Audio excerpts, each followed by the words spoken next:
안녕하세요. 건강 365 아나운서 최인경입니다. 중년의 나이를 지나면서 나이살이라는 말을 하는 분들이 많습니다. 글쎄요, 정말 나이살은 있는 걸까요? 특히 뱃살에 대해서는 비교적 마른 몸인 분들도 걱정하는 경우가 많은데요. 중년의 나이, 신체적인 변화가 오는 갱년기. 세월의 흐름 따라 어느 정도는 인정해야 하는 부분도 있겠지만 노력에 따라 달라질 수도 있어서 갱년기 체형 변화에 대한 관리가 필요하다는 지적입니다. 갱년기에 조심해야 하는 체형의 변화, 오늘 함께 하시기 바랍니다. 건강 365 백지영의 그 여자 듣고 시작하겠습니다. KBS 라디오 건강 365 함께하고 계십니다. 갱년기를 지나는 분들이 가장 걱정하는 부분이 복부 비만입니다. 배는 나오고 팔다리는 가늘어가는 체형의 변화를 고민하는데요. 중년에서 노년으로 가는 시기에 겪는 체중과 체형의 변화, 특히 뱃살에 대해서 어떻게 이해하고 조심해야 할까요? 경희대 한의대 한방부인과 황덕상 교수와 함께합니다. 교수님 안녕하세요. 네, 안녕하세요.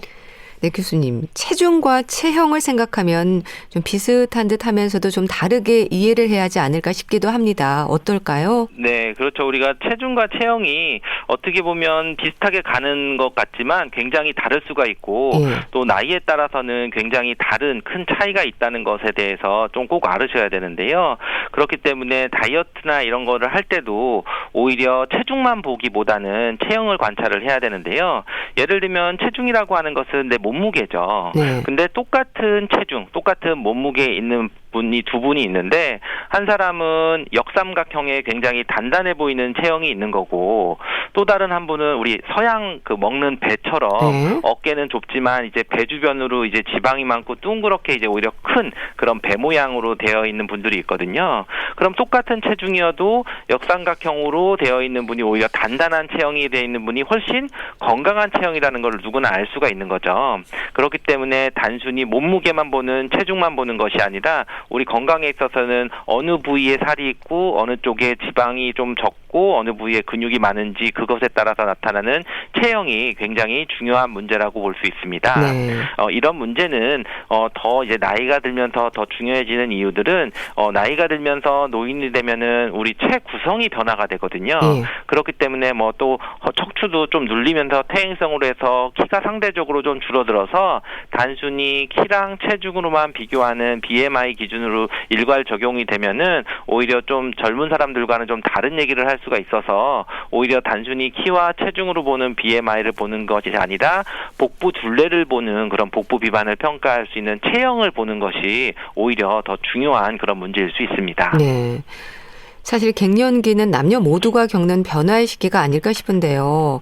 교수님, 갱년기는 어떤 시기를 말하는 걸까요? 네, 갱년기가 뭐 우리가 인생의 사다리 올라갔다가 내려오는 그런 연이 바뀌는 또는 인생 이막의 시작이라고도 얘기를 하지만 어떻게 보면 이 시기는 호르몬의 변화거든요. 특히 여성 같으면은 여성 호르몬이 좀 변화되는 그런 시기들이고 또는 이제 남성들도 남성 호르몬의 변화들이 좀 오는 그런 경우들인데 또 다른 면에서 좀 보면은 2014년 뭐 건강보험관리공단 발표 자료를 보면 50세 이상 여성이 질병에 지출하는 진료비가 50세 이전에 지출하는 진료비의 1.5배고 50에서 60세 기간에 가장 많은 진료비를 지출한다고도 하는데요. 어떻게 보면 진료비를 가장 많이 쓰는 건강에 대해서 큰 변화가 오는 시기들이 바로 이 시기이기 때문에 이런 경우는 어떤 검사를 통해서 해야 되는 시기이기도 하지만 건강을 가장 주의하고 체중 관리도 하고 또는 체형 관리도 해야 우리 인생 이후 갱년기가 지난 이후까지도 오히려 이제 뭐 건강하게 잘 지낼 수 있는 중요한 시기가 갱년기라고 볼 수 있습니다. 근데 갱년기라고 하면요. 우선 여성을 떠올리지만 사실 남성 갱년기에 대한 관심도 요즘 높아지고 있지 않나요? 네, 아무래도 여성들이 갱년기들이 많이 나타나고 폐경이라고 하는 이제 생리가 끊어진다고 하는 특정 이벤트가 있기 때문에 명확하게 이제 갱년기에 대해서 여성들이 알고 있지만 또 이제 남성들도 마찬가지로 이제 40에서 50세 이후부터는 남성 호르몬 분비가 점점 줄어들면서 뭐 70이 되면 30대의 뭐 절반 수준으로 감소한다고 하는데 하는데 결국 이런 남성 호르몬들이 나타나는 그런 여러 가지 증상들이 근육이나 뼈의 밀도와 관련되거나 또는 근력이나 지구력이나 어떤 그런 감정적인 느낌들, 뭐 불안하거나 초조하거나 뭐 우울감이라든지 또는 뭐 자신감이라든지 집중력, 기억력과도 다 관련이 되어 있거든요. 그렇기 때문에 나이가 들면서 특정한 질병이 아닌데도 뭐 근력도 줄어들고 또는 집중력도 떨어지고 뭐 업무 능력이나 능률이나 또는 뭐 성적인 것들에 대한 욕구나 이런 부분들이 좀 감소되면서 자신감이 결여되거나 하는 증상들이 나타날 때 오히려 남성 갱년기의 증상으로도 볼 수 있습니다. 우리가 건강한 다이어트라는 말을 하잖아요. 교수님, 또 체중보다 체력에 신경을 써야 한다는 지적도 있던데 어떨까요? 네, 맞습니다. 우리가 다이어트를 할 때 굉장히 좀 심한 다이어트를 하는 그런 단기간에 체중을 많이 빼는 그런 다이어트를 강하게 할 때에는 오히려 건강에 문제가 오는 경우들이 있거든요. 그래서 젊은 여성들이 오히려 다이어트 한 다음에 뭐 생리가 좀 불순해졌다든지 뭐 생리를 안 하다든지 그런 식으로 좀 명확하게 나타나는 것이 있거든요. 그런데 이런 젊은 여성뿐만 아니라 특히 이제 중년 이후에 그럴 때에는 오히려 다이어트를 하면서 식이 조절을 너무 급하게 한 다음에 어떤 신체적으로 문제가 오거나 뭐 더 오히려 뭐 통증이 있다든지 또 다른 뭐 염증이 생긴다든지 또는 뭐 탈모가 온다든지 뭐 피부가 뭐 이상한 그런 증상들이 나타나는 그런 여러 가지 질환들이 나타나시는 분들도 있거든요. 결국은 이럴 때는 체력이 떨어진 상태에서 과도한 운동을 한다든지 또는 과도한 식이 제한을 통해서 오히려 내 몸에서 이제 건강에 문제가 생기는 걸 수 있기 때문에 이럴 때는 우리가 체중, 몸무게를 신경을 쓰는 것보다 본인의 체력에 맞게 적절한 음식을 섭취하면서 운동량을 서서히 늘려가는 어떤 일정 기간 뭐 3개월 이상 또는 6개월 이상 꾸준히 체중을 빼는 목표를 세우는 것이 건강한 다이어트라고 볼 수 있습니다. 네. 사실 이 중년의 시기에 지나는 갱년기에 나타나는 증상들이 많지 않습니까? 여성들은 또 폐경을 겪기 때문에 남성과 여성의 증상이 조금 다르지 않을까 싶은데 주로 어떤 증상들이 있을 수 있나요? 네, 아무래도 여성들은 갱년기가 되면 몸과 마음의 변화들이 다 이제 나타날 수 있는데 그 중에서 이제 한 가지로 얘기하면 상실감이라고 표현을 할 수 있습니다. 뭔가 잃어버리는 거죠. 그래서 생리를 규칙적으로 했던 분도 생리를 안 하게 되는 그런 부분들이 있고 또 그것으로 인해서 여러 가지 뭐 안면홍조라든지 상열감이 있다든지 다른 사람들은 다 괜찮은데 나는 뭐 가슴이 답답하고 뭐 이런 것들이 좀 나타나면서 또 다른 이런 어떤 증상뿐만 아니라 몸의 회복력도 떨어지고 또는 운동을 해도 운동하고 난 다음에 회복되는 속도 또는 뭐 다이어트를 해도 예전만큼 열심히 했는데도 체중 변화가 뭔가 좀 더디고 안 되는 그런 신체적인 그런 변화들이 또 나타나면서 그런 것으로 인한 자신감이 결여되고 뭐 의욕도 좀 부족해지고 짜증도 많이 나고 뭐 화도 버럭버럭 내고 하는 그런 증상들이 나타나고 또 이렇게 장기적으로 보면은 뭐 여러 가지 심혈관계통 질환이라든지 뭐 골다공증이나 고지혈증이 더 심하게 이제 나타나거나 더 위험성이 올라가는 그런 부분들이 갱년기 증상으로 나타날 수 있습니다. 근데 또 갱년기를 증상 없이 지나는 분들도 있던데요. 그럼 이건 민감하게 느끼지 않아서 그렇지 누구나 겪는다고 봐야 될까요? 꼭 그렇지는 않고요. 분명히 폐경이라고 하는 시기, 갱년기라고 하는 시기도 우리가 큰 그 일생으로 보면 긴 일생으로 보면은 특정 시기에 변화들이 이렇게 지나가는 것이거든요. 그러니까 그것이 꼭 병리적으로 어떤 병 때문에 내가 폐경이 되거나 병 때문에 여성 호르몬이 줄어드는 게 아니라 그냥 내가 살아가면서 자연스럽게 여성 호르몬이 줄어들고 남성 호르몬이 줄어드는 것이거든요. 그런 시기가 됐는데 내가 몸이 건강하고 내가 평소에 일상생활이나 어떤 건강관리를 잘 했다고 하면은 이런 그냥 지나가는 것이 그냥 내가 특별히 불편함이 없이 잘 지나갈 수가 있는 거죠. 우리가 평소에 건강관리 잘한 사람들은 환절기가 돼도 감기 안 걸리고 나는 1년에 한 번 감기도 안 걸리고 잘 지나갔다는 분들이 있지만 평소에 뭔가 좀 건강관리가 잘 안 되고 과로를 하거나 뭔가 그런 상태면은 나는 환절기만 되면 몸이 아파 뭐 비염이 생겨 뭐 감기가 꼭 걸려 이렇게 표현하시는 분들이 있거든요. 그래서 연구에 따르면은 한 반 정도는 그런 증상들이 있고 그중에 뭐 한 25% 정도는 뭐 증상이 없이 지나가고 또 치료가 필요한 경우들은 또 25% 정도, 그러니까 한 4분의 1 정도는 또 치료를 요한 그런 심한 상태의 그런 갱년기 증상을 느낀다고 하거든요. 그렇기 때문에 이런 것은 기본적으로 꼭 누구나 갱년기가 되는 나이가 돼서 걸리는 건 아니기 때문에 미리 검내하시거나 뭐 또 적극적으로 미리 뭘 치료를 하는 것보다 평소에 이제 건강 관리를 좀 잘하고 체력 관리를 좀 잘 하시는 게 오히려 가장 중요한 문제일 수 있습니다. 네. 뱃살을 고민을 합니다. 내장 비만의 위험이 있어서 신경을 써야 할 텐데 어떨까요? 그렇죠. 우리가 특별히 이제 그 갱년기와 관련돼서 제가 항상 강조를 하는 것들이 갱년기를 예방하는 방법 중에 운동이 가장 좋습니다라고 말을 하면서 그 이유 중에 하나가 그 비만도가 생기는데 오히려 이제 내장에 있는 지방이 많이 생기는 내장 사이사이에 비만이 많이 되는 내장 비만 또 이런 복부 비만 이런 것이 문제가 됩니다. 원래 여성들은 여성 호르몬이 있기 때문에 비만이 되더라도 내장 비만이나 복부 비만이 심하기보다는 뭐 엉덩이 주변이나 이제 팔이나 이제 다른 부위에 좀 비만이 좀 많이 오는 경향들이 있는데 폐경 이후에는 이런 호르몬 변화 때문에 내장 비만 또는 이런 것들이 또 그 대사증후군과 관련되는 뭐 고지혈증이나 고혈압 당뇨와 관련돼 있는 복부 비만과 관련돼서 이제 심각해질 수도 있거든요.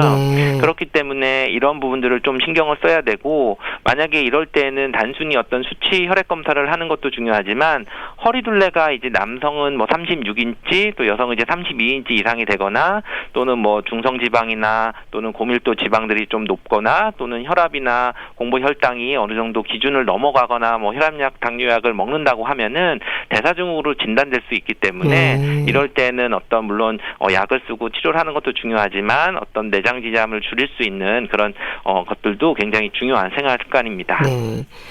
사실 뱃살이 많은 분들이 고민하고 궁금해하는 부분이 어디까지 배가 나오는 걸까 하는 부분이거든요. 검진에서 체지방을 확인할 때마다 정상 범위를 넘어서는 그래프가 두렵다는 말도 하는데 이게 마냥 늘어날 수도 있는 건가요? 네, 뭐 우리가 뱃살이 늘어나거나 하는 것들은 우리가 그냥 단순히 허리둘레만을 보는 것은 아니고 엉덩이와 허리둘레 사이를 또 비율을 봐서 이렇게 좀 볼 수가 있는데요. 보통 그래서 일반적으로 이제 엉덩이와 허리 비율이 남자는 1:1, 여자는 이제 허리가 0.8, 1인 경우 이상이 되면 비만으로 보게 됩니다. 그렇기 때문에 이제 단순히 이제 복부 비만으로 해서 배둘레만 보는 허리둘레만 보는 거와 다르게 좀 더 이제 엉덩이 둘레와 좀 비교를 할 수가 있는 거고요.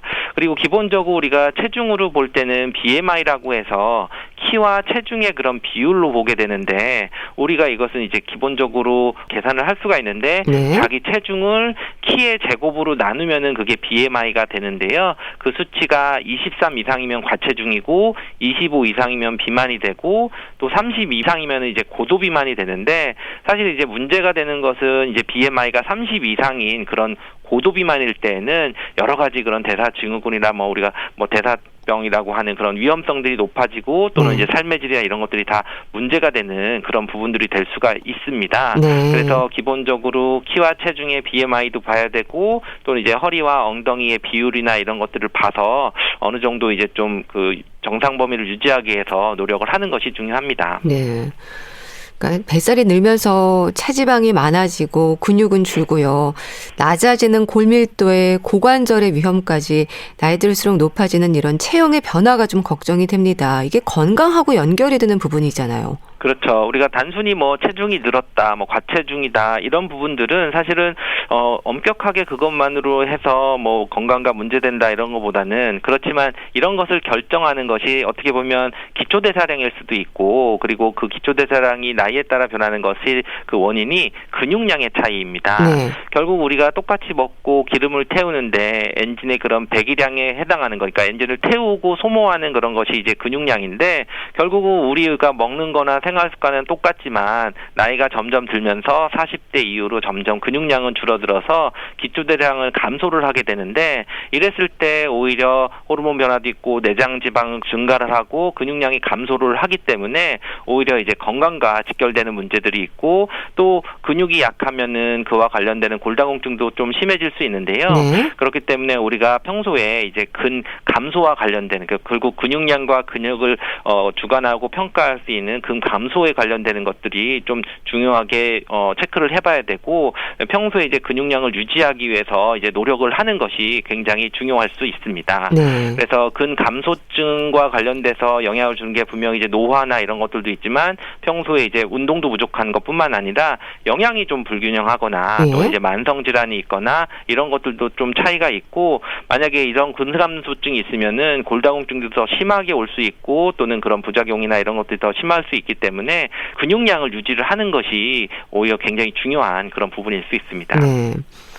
그런데 교수님 또 나이살이라는 말도 하지 않나요? 체지방에 대해서는 어떻게 이해하면 될까요? 체지방이 너무 없어도 또 문제가 되지 않습니까? 그렇죠. 우리가 지방이라고 하는 것이 꼭 다이어트 관점에서 꼭 없어져야지 좋은 거다라고 생각을 하는데 실제로 이제 지방이 우리 몸에서는 이제 필수 영양소 3개 중에 하나거든요. 그리고 또 우리가 콜레스테롤이라고 하는 게 여러 가지 여성 호르몬뿐만 아니라 뭐 성장 호르몬 또는 남성 호르몬의 원료가 또 콜레스테롤이기 때문에 오히려 지방이 너무 없어도 오히려 이제 문제가 되는 것이고요. 그렇기 때문에 음식 섭취에서도 지방을 어느 정도 먹는 것이 좋은데 그렇지만 이제 그 지방이 좀 억울하게 그렇게 뭔가 나쁘다고 하는 것은 지방이 있으면서 근육이 많으면은 그렇지는 않거든요. 네. 결국은 이제 지방을 없애고 나는 살을 빼고 체중을 줄이는 것보다는 근력을 키우면서 체중 관리를 하는 것이 굉장히 중요합니다. 그래서 특히 이제 나이가 드시는 그런 노인 비만들이 오는 경우들은 지방이 상대적으로 많다기보다는 근육이 너무 없는 게 문제가 되는 거거든요. 그래서 이제 노화와 관련되는 것들은 근육량 감소이고 40대 이후부터 70대까지 매년 이제 10년에 8% 그러니까 뭐 1년에 뭐 한 1~2%씩은 계속 이제 근력이 줄어든다고 보는 것입니다. 그렇기 때문에 우리가 지방 섭취는 좀 어느 정도 유지를 하시면서 근력을 유지를 할 수 있는 근육량을 키우는 운동을 꾸준히 많이 하시는 게 오히려 나이살 또는 나이가 들어서 살을 뺄 때 뭔가 굶어서 칼로리 제한을 해서 지방을 태우고 없애는 것보다는 지방은 유지를 하되 근력을 더 키워서 그 몸 상태의 건강한 체형을 유지를 하시는 것이 훨씬 건강이나 다양한 그런 뭐 질병의 상태 또는 뭐 대사증후군에 대한 그런 개선도 또는 부작용을 줄일 수 있는 그런 방법이 됩니다. 네. 혹시 살이 찌는 체질, 안 찌는 체질이라는 게 있는 건가요? 네, 분명히 주변에 보면은 그런 사람이 있죠. 정말 많이 먹는데 살이 안 찌는 사람이 있고 조금 먹는데 살이 많이 찌는 분들도 있고 나는 물만 먹어서 살이 찐다고 하는 분이 있거든요. 그렇지만 우리가 체중이라고 하는 것은 분명히 내가 섭취하는 것과 소모하고 있는 에너지의 균형에 따라서 살이 찌는 것입니다. 그래서 잉여가 되면은 지방으로 축적을 하기 때문에 살이 찌는 거고 많이 소모를 하면은 지방을 태우는 거기 때문에 살이 빠지는 건데 여기서 중요한 거는 사람마다 그 기초대사량이라고 하는 에너지를 쓰는 우리가 차를 보면은 기름을 태우는 배기량이 각각 다 다르다는 거죠. 그래서 그런 것들은 나이에 따라 다를 수도 있고 또는 평소의 활동량이나 근육량이나 다 다를 수가 있습니다. 그런데 지금 당장은 내가 많이 먹어도 살이 안 찌는 거는 지금은 에너지 소모도 많고 기초대사량이 많지만 점점 나이가 들면서 40이 지나면서 근육량은 점점 줄어들기 때문에 나는 똑같이 생활하고 일상생활을 똑같이 했어도 기초대사량은 줄어들고 살이 찔 수가 있는 거거든요. 그러니까 살이 나는 안 찌는 체질이었는데 살찌는 체질로 바뀐 게 아니라 나의 그런 기초대사량, 근육량이 바뀐 걸로 이해를 하셔야 되고 그렇기 때문에 살이 안 찌는 체질이 따로 있는 게 아니라 기초 대사량이 많고 섭취하는 것보다 열량을 태우는 분이 많아요. 그러니까 평소에 활동량도 많고 또는 운동만 꼭 이제 에너지를 쓰는 건 아니고 일상적인 신체 활동도 일상 생활들에 있어서 만약에 뭐 그냥 걸어도 보폭을 크게 하거나 좀 에너지를 많이 쓰는 그런 근육량이 많은 사람들은 똑같은 거리를 걸었을 때도 훨씬 에너지를 많이 쓰는 거기 때문에 살이 안 찔 수 있는 그런 기초 대사량 상태, 몸 상태를 가지고 있는 분이 있는 거고 특별히 체질적인 것 때문에 그렇다고 뭐 고정이 돼서 평생 동안 살이 안 찌느냐, 뭐 살이 찌느냐 그렇지는 않습니다. 그렇기 때문에 본인이 어떤 살이 찌는 상태다, 살이 뭐 더 찌고 싶다 이런 것은 먹는 것과 운동이나 이런 것을 적절히 하시는 것이 굉장히 중요하고 그런 균형도를 유지를 하는 것이 좋습니다. 마른 몸이라도 내장 비만일 수도 있지 않습니까?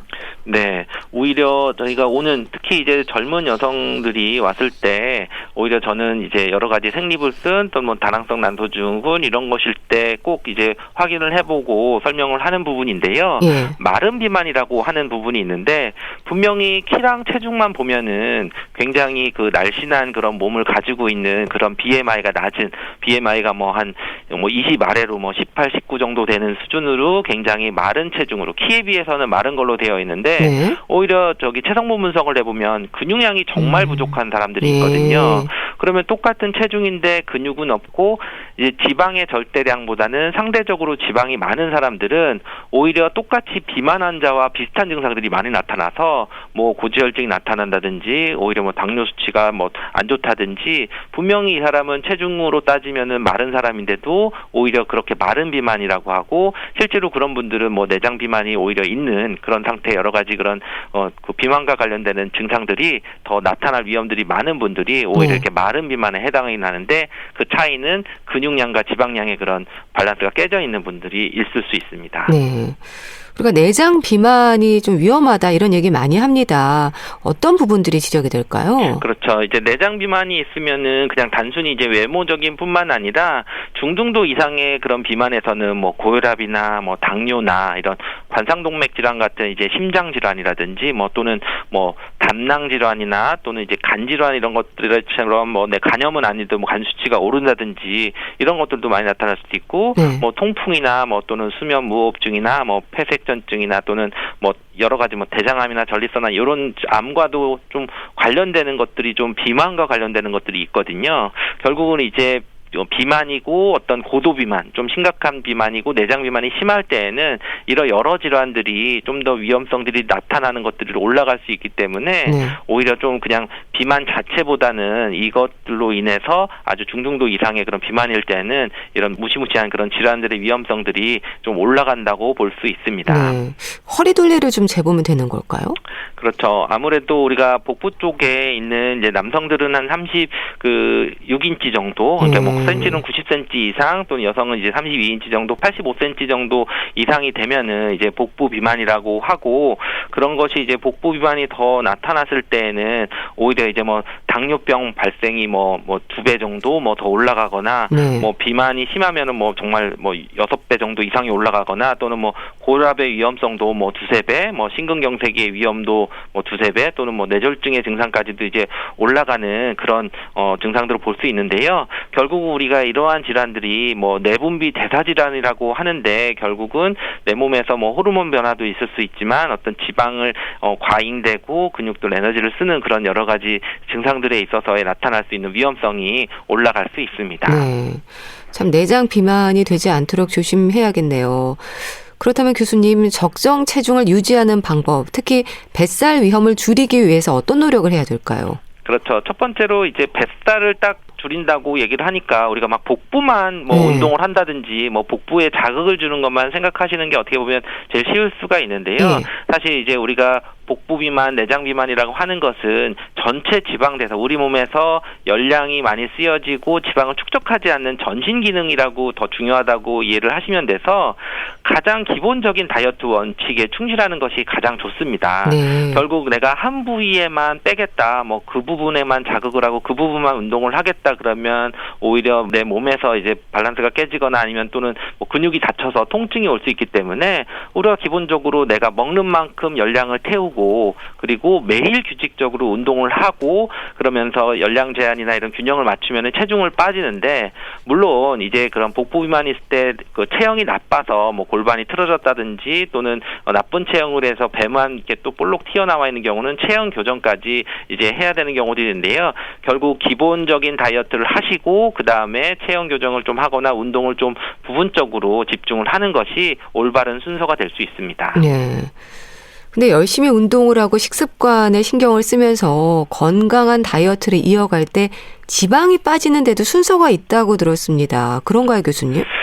지방이 빠지는 순서보다 이제 살이 누구는 뭐 팔부터 잘 빠지나 나는 배부터 잘 빠진다고 하는데 이것은 또 이제 뭐 정해져 있는 것 같지는 않고요. 뭐 물론 이제 운동을 했을 때 어떤 운동을 하면 살이 빠지느냐 했을 때 각자 개인마다 즐겁게 할 수 있으면은 그것을 이제 꾸준히 하게 되고 뭐 오래 해도 지루하지 않고 하기 때문에 뭐 어떤 사람은 달리기만 해도 살이 잘 빠지는 사람이 있고 어떤 사람은 뭐 배드민턴만 쳐도 잘 빠지는 사람이 있고 이런 것처럼 어떤 지방이 빠지는 거는 본인의 그런 체형에 따라서 그리고 또 내가 평소에 쓰는 생활 습관들 예를 들면 뭐 앉아 있는데 계속 이제 좀 골반이 틀어져 있고 좀 이렇게 굉장히 숙이고 있는 쪽이면은 아무래도 배 쪽으로는 좀 잘 안 빠지고 또 평소에 이제 많이 서 있는 그런 직업을 가지신 분들은 또 다리 쪽으로는 또 자주 구우면서도 잘 안 빠지는 분들도 있고 하기 때문에 이런 것은 딱 어떤 특정 다이어트를 했다고 해서 이렇게 가는 것보다는 전체적으로 체중이 빠지면서 균형 있게 이렇게 조절을 유지를 할 수 있게 균형 있는 운동과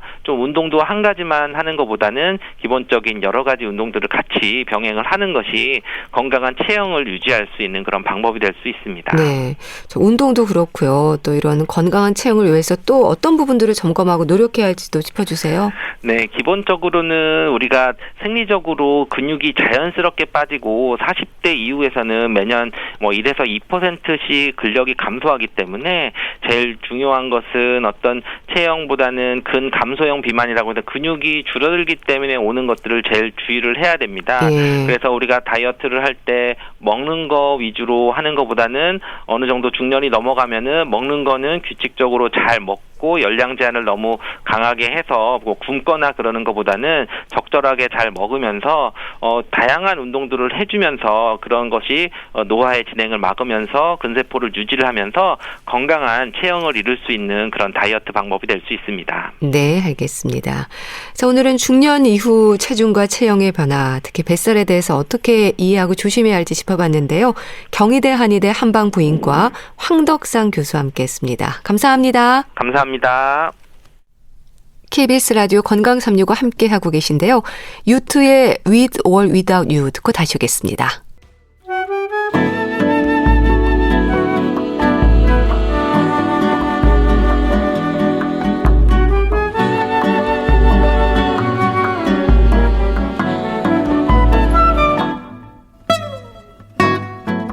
건강한 하루의 시작.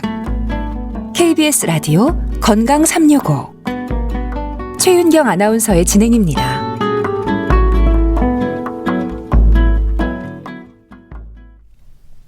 주말에 건강책 정보 북컬럼니스트 홍순철 씨와 함께합니다. 안녕하세요. 네, 안녕하세요. 걷기만 해도 병이 낫는다. 걷기가 주는 건강 효과에 대한 내용일까요? 운동 중에서도 걷기가 기본이라는 말도 하는데 어떤 책인가요? 네, 이 책은요, 만성 질환의 시대 최고의 명약은 걷기다라고 이야기하는 책입니다. 대한민국 대표 건강 프로그램이죠. KBS 생로병사의 비밀. 그동안 사실은 이 프로그램에서 걷기를 주제로 상당히 많은 방송들을 했다고 그래요. 네. 근데 그때마다 상당히 뜨거운 화제를 불러 모았다고 그럽니다. 그래서 생로병사의 비밀 가운데 걷기에 대한 방송 22편 이걸 한 권의 책으로 엮어서 이번에 출간이 됐는데요. 현대인들은 서 있는 것보다 걷는 것보다 앉아 있는 걸 되게 좋아하십니다. 예, 맞아요. 그래서 우리가 인류 최악의 발명품이 의자다 이런 말까지도 하는데 예. 이게 우리에게 건강에 치명적인 악영향을 미치고 있다라는 거죠. 다리를 쓰는 일이 줄어들고 건강은 점점 더 악화되고 있다라고 책은 지적하고 있는데요. 그래서 걷기 시작하면 현재 앓고 있는 관절염, 디스크, 비만, 당뇨병 이러한 대부분의 만성 질환에서 해방될 수 있다고 이야기합니다. 네. 사고를 당하거나 노화 증상 때문에 서 있는 것조차 힘들었던 사람들이 걷기를 통해서 통증을 극복하고 평범한 일상을 찾은 이야기로 책에 소개가 되고 있는데요. 뇌졸중 후유증, 파킨슨병으로 팔다리 마비 증상을 겪던 분들도 산을 오르고 국토 대장정을 하는 기적을 일궈냈습니다. 우리가 방송을 통해서도 그 내용을 보신 분들이 기억을 하시겠지만 내용들이 책을 통해 다시 한번 소개가 되고 있다라는 거죠. 네. 그냥 걷기만 해도 심혈관 질환 발병률이 감소하고 살이 빠지고 당뇨 수치가 감소하고 뇌가 6개월가량 젊어질 수 있다라고 책은 설명하고 있습니다. 네. 뭐 걷기가 건강에 좋다는 건 누구나 아는 사실인데요. 걷기가 왜 그렇게 중요한지, 어떻게 얼마나 걸어야 하는지 사실 걷는 일에도 요령은 좀 필요하지 않을까 싶어요. 그렇습니다. 이 책에서는 심도 있는 취재 그리고 실험 결과들을 바탕으로 모두 8가지의 걷기 방법에 대해서 이야기를 하고 있어요. 맨발 걷기라든가 보폭 넓혀 걷기라든가 오르막 걷기, 해안 걷기 이런 것들인데요. 각각의 걷기 방법이 어떠한 효과가 있는지 그것들을 또 자세히 소개를 해주고 있어요. 현재 건강 상태 그리고 앓고 있는 질환 그리고 생활 환경에 따라서 각각 걷는 방법이 달라져야 된다고 그럽니다. 그 방법들을 상당히 구체적으로 가이드를 제시해주고 있는데요. 그냥 마구잡이로 걷는 건 오히려 몸에 독이 되는 걷기일 수 있다고 그럽니다. 이 잘못된 걸음걸이를 경계하라라고 하면서 개인의 보행 상태, 신체 질환, 체중 이런 것들을 고려한 약이 되는 걷기 방법들을 알려주고 있어요. 책에 소개된 걷기 방법 가운데 저는 개인적으로 맨발 걷기가 제일 호기심이 생기더라고요. 맨발 걷기는 전신 감각을 깨우는 걷기라고 그럽니다. 우리의 발이 제2의 심장이라고 불린다고 그러죠. 발이요. 52개의 뼈, 32개의 근육으로 움직이고 214개의 인대가 지탱하고 있다고 그럽니다. 그만큼 상당히 예민한 기관이 우리 발이라는 거죠. 그런데 우리가 너무 혹사하다 보니까 발을 제대로 인지하지 못하는 경우가 상당히 많이 있는데요. 걸을 때 제대로 걷게 되면 후두골과 엉치뼈에 펌핑 운동이 생긴다고 그럽니다. 이게 우리의 척추 안에 있는 뇌 척수액의 흐름을 원활하게 만들어줘요. 그러면 이 뇌 척수액은 뇌 하수체를 자극한다고 그럽니다. 이게 어떤 효과를 낳냐면 세로토닌 같은 행복 호르몬을 더 많이 자주 분비시키는 효과를 낳는다라는 거죠. 특히 맨발일 때보다 신발을 신고 걸을 때 발의 충격이 3배나 더 크다고 그럽니다. 그리고요, 계단 오르기도 상당히 효과적이다라고 이야기를 하고 있는데 계단 오르는 건 등산과 효과가 비슷하다라고 설명을 해요. 우리가 등산할 때 그런 이야기들 하십니다. 오르막은 괜찮은데 내리막 내려올 때 조심해라. 하산할 때 무릎 관절에 부담을 주기 때문인데요. 그런데 계단 오르기는 오를 때 올라가면 되고요. 걸어서. 내려오실 때는 엘리베이터를 타고 내려오시면 됩니다. 그래서 무릎 관절에 무리를 주지 않는 좋은 걷기 방법이다라고 책은 설명하고 있습니다. 무릎 관절에 문제가 있는 분들도 그렇고 예방을 위해서도 계단을 오를 때는 걸어서 내려올 때는 엘리베이터를 이용하는 게 좋다는 생각을 하는데요. 이게 실천의 문제고 습관이 또 중요할 것 같습니다. 그렇습니다. 특히 직장인들은 워낙에 바쁘게 생활하다 보니까 따로 운동할 시간이 없다. 이런 이야기를 많이 하세요. 책은 휴식 시간 때 잠깐 짬을 내서 사무실에 있는 건물 계단을 오르면 하루의 운동 효과를 다 볼 수 있다고 이야기합니다.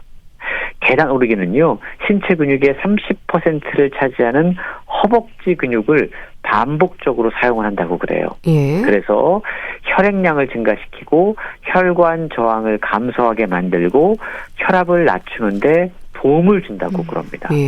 그리고 이 오르막으로 오르거나 계단을 걷는 게 폐 기능도 상당히 좋아지도록 만든다고 그러는데 이 책이 일반 사람들에게도 상당히 유익한 이유는 여느 건강서와 다르게 상당히 다양한 사람들의 풍부한 실제 사례가 소개되고 있다는 점인데요. 그러니까 걷기로 기적을 경험한 사람들의 이야기가 등장을 해요.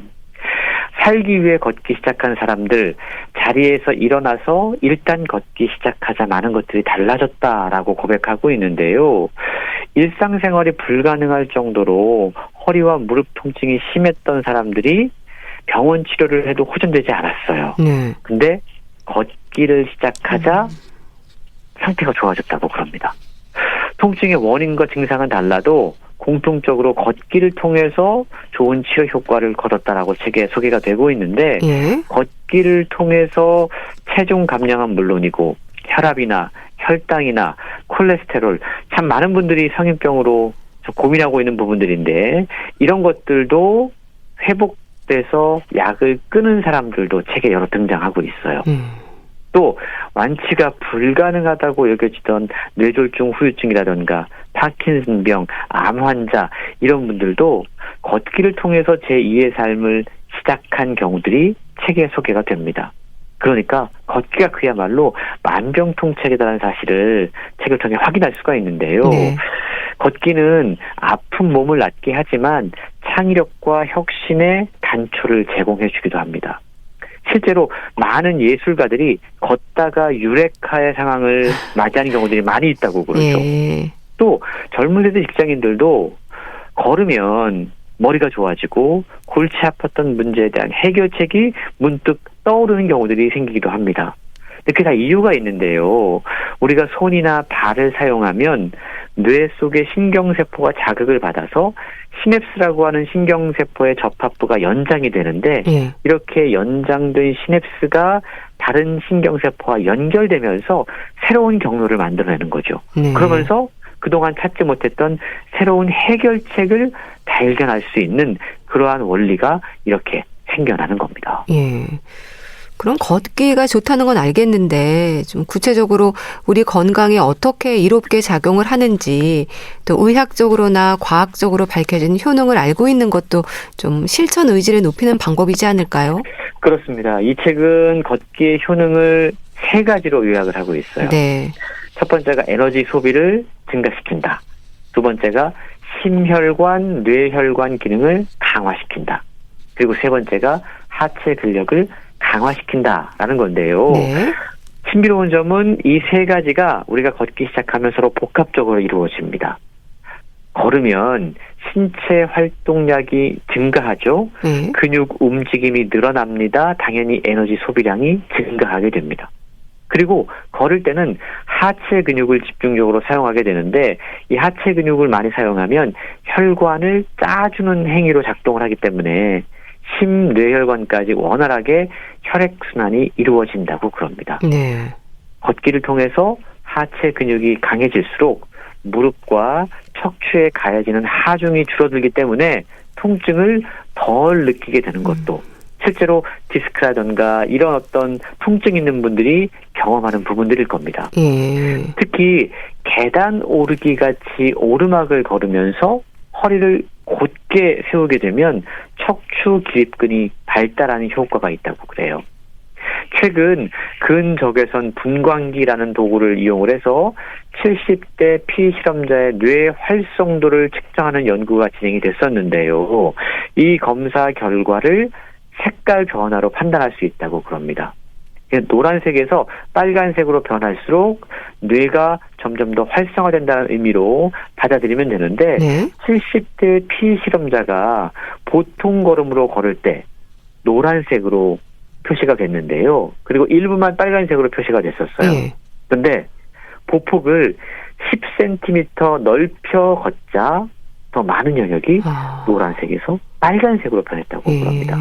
이게 어떤 의미냐면 보폭 넓혀 걷기, 구체적으로 보폭 10cm 넓혀 걷기를 했을 때 우리 뇌가 더욱더 활성화될 가능성이 있다라는 걸 보여주는 거죠. 네. 그렇게 걷기 운동에서의 보폭 그리고 걷는 속도에도 신경을 좀 써야 할까요? 운동이라는 생각을 하면 사실 걷는 일도 좀 어렵더라고요. 그렇습니다. 최근 특히 고령자일수록 걷기에 큰 신경을 써야 된다라고 이야기를 하고 있어요. 예. 특히 고령자일수록 평소에 걷는 것보다 보폭을 10cm 넓혀 걸으면 뇌신경세포 생성을 촉진할 수 있다고 그럽니다. 예. 학습력, 기억력, 언어 능력, 전반적인 인지 기능이 향상된다라고 책은 설명하고 있는데요. 건강에 문제가 있는 분들의 보폭을 보면 상당히 짧아요. 그리고 종종 걸음이라고 이야기하죠. 예. 그래서 그런 걸음을 걷습니다. 그래서 의식적으로 보폭을 넓히는 걸음걸이가 필요한데 지면을 딛는 힘의 반작용인 지면 단발력 이게 커지면서 척추 기립근이 발달하고 척추가 안정되는 효과가 발생한다고 그래요. 그리고 어르신들일수록 골반 척추역에 참 통증이 많고 이렇게 굽는 경우들이 많이 있잖아요. 예.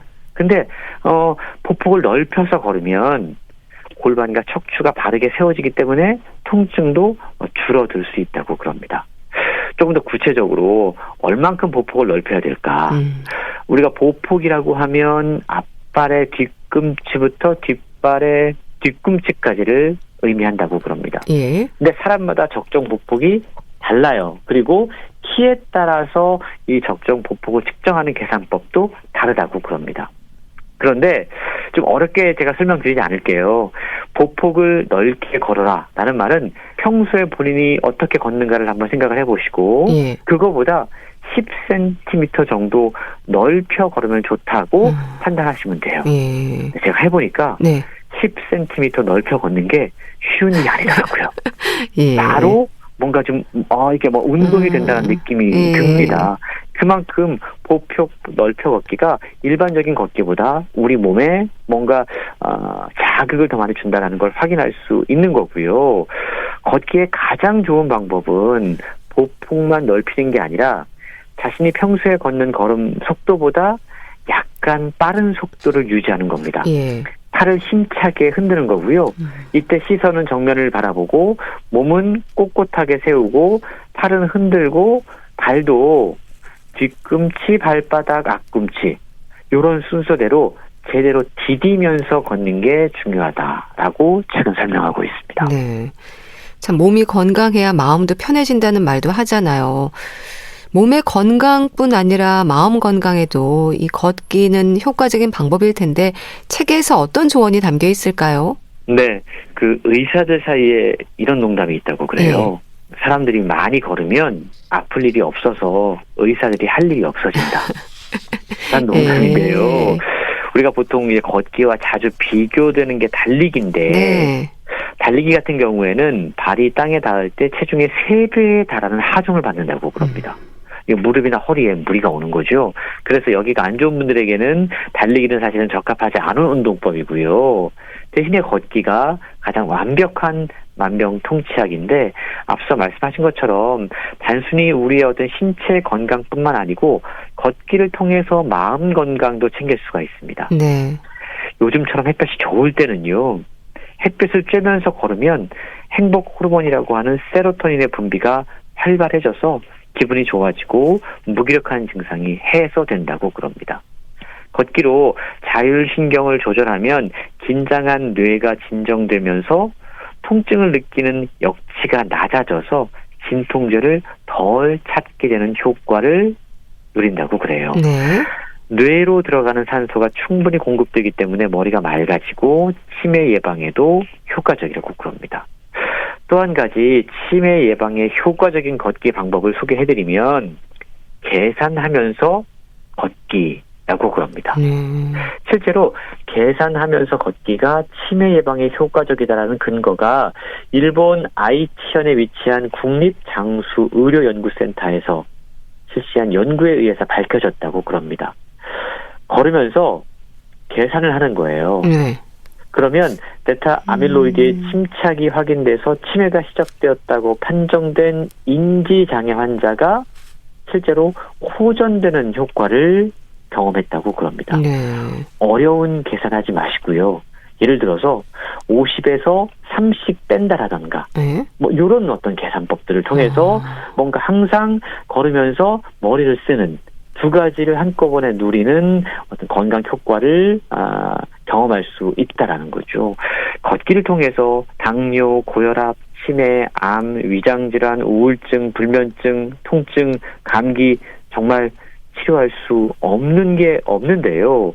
걷기를 통해서 치료 또는 완화할 수 있는 다양한 증상들, 놀라운 효과들이 책에 소개가 되고 있습니다. 네. 자, 말씀 잘 들었습니다. 걷기만 해도 병이 낫는다 소개해 주셨는데요. 북컬럼니스트 홍순철 씨와 함께했습니다. 감사합니다. 고맙습니다. 빅마마의 브레이크 어웨이 보내드리면서 인사드릴게요. 건강365 아나운서 최인경이었습니다. 고맙습니다.